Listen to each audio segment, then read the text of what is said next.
याद रखें, कुछ सब्जेक्ट्स रिवीजन मांगते हैं, कुछ सब्जेक्ट्स प्रैक्टिस मांगते हैं। आपको एफटी और इंजीनियरिंग मैथमेटिक्स के लिए प्रैक्टिस लगेगी, वहीं पर आपको कंप्यूटर नेटवर्क्स के लिए रिवीजन बहुत ज़्यादा लगेंगे।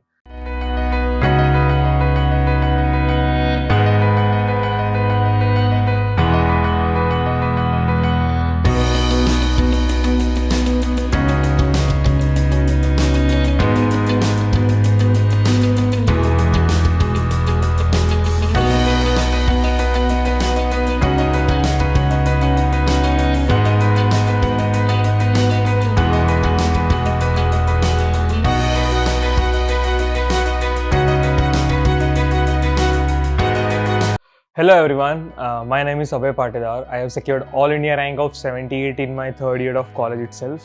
So today I will be sharing with you 6-month strategy, मतलब जिसके पास 6 महीने से कम का टाइम बचा है उनके लिए GEAT कैसे क्लियर कर सकते हैं। तो अगर अभी हम लोग देखें तो हम लोग के पास दो तरीके के लोग हो सकते हैं। एक जिनका सिलेबस अराउंड 50% और 30 to 50% सिलेबस कवर हो चुका है, और जिनका बस एक बिगिनिंग हुई है या फिर बस जस्ट सोच रहे हैं।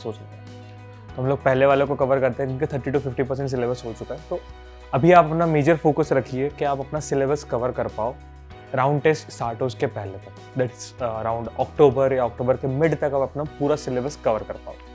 By clearing the syllabus I mean कि आप अपना लेक्चर्स कंप्लीट कर चुके हो, आप अपनी बुकलेट सॉल्व कर चुके हो बेसिक की, आप अपने डाउट्स क्लियर कर चुके हो, अपने यूनिट टेस्ट दे चुके हो, जो टॉपिक टेस्ट होते हैं वो दे चुके हो, और अब आप राउंड टेस्ट को बिल्कुल स्टार्ट कर सकते हो।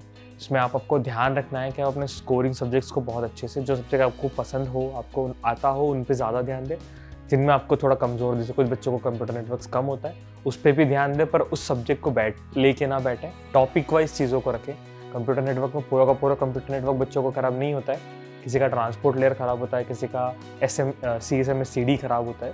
तो आप टॉपिक वाइज देखें और ऐसे अपनी प्रिपरेशन करें। फिर जैसे ही आपके राउंड टेस्ट स्टार्ट हो, राउंड टेस्ट में हर एक टेस्ट के बाद अपने रिजल्ट्स को एनालाइज करें, कहाँ आपकी कमी हो रही है उस चीज़ को एनालाइज करें। किसी की कैलकुलेशन मिस्टेक होती है, किसी के टॉपिक में, मतलब किसी के कॉन्सेप्ट में थोड़ी सी दिक्कत होती है, तो आप वैसे चलते जाएं और ऐसे करते जाएं। याद रखें, कुछ सब्जेक्ट्स रिवीजन मांगते हैं, कुछ सब्जेक्ट्स प्रैक्टिस मांगते हैं। आपको एफटी और इंजीनियरिंग मैथमेटिक्स के लिए प्रैक्टिस लगेगी, वहीं पर आपको कंप्यूटर नेटवर्क्स के लिए रिवीजन बहुत ज़्यादा लगेंगे। तो उसके हिसाब से काम करें। फिर लास्ट में अगर हम लोग सेकेंड टाइप ऑफ पीपल की बात करें, जो बस बिगिनिंग में भी स्टार्ट करने वाले हैं या सोच ही रहे हैं, तो बस अभी से स्टार्ट किए, अभी लेट नहीं हुआ है, आप बिल्कुल स्टार्ट कर सकते हैं। और जो स्टार्ट कर चुके हैं ऑलरेडी, ऑल द बेस्ट।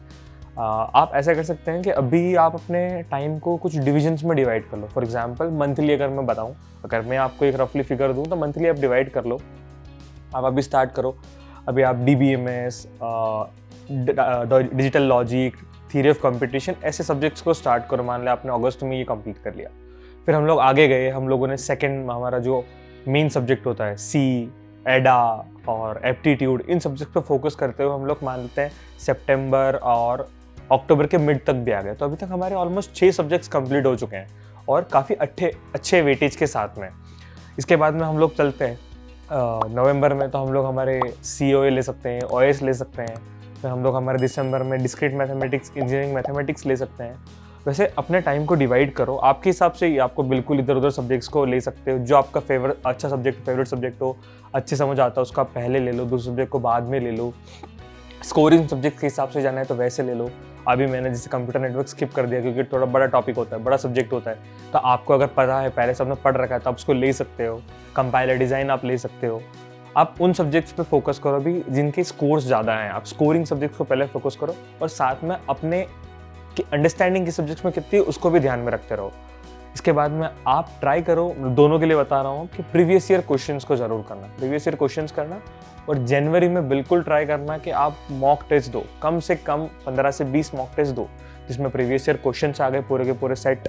जो गेटेड जेल करवाता है वो टेस्ट आ गए, या फिर खुद के आप अभी तक के जो नॉर्मली सब्जेक्ट्स वाइज अगर आपको प्रीवियस ईयर क्वेश्चंस करना है वो करो। और ऐसे करते अपना पूरा सिलेबस कवर करो। ध्यान में रखिए, आपको 100 में से 100 मार्क्स नहीं लाना है। आप कुछ सब्जेक्ट्स छोड़ सकते हो, पर ध्यान में रखना है कौन सा सब्जेक्ट छोड़ना है। और अभी टाइम बहुत ज़्यादा बाकी है, 6 महीने बहुत ज़्यादा लंबा पीरियड होता है। आप बिल्कुल कर सकते हैं। All the best. Thank you.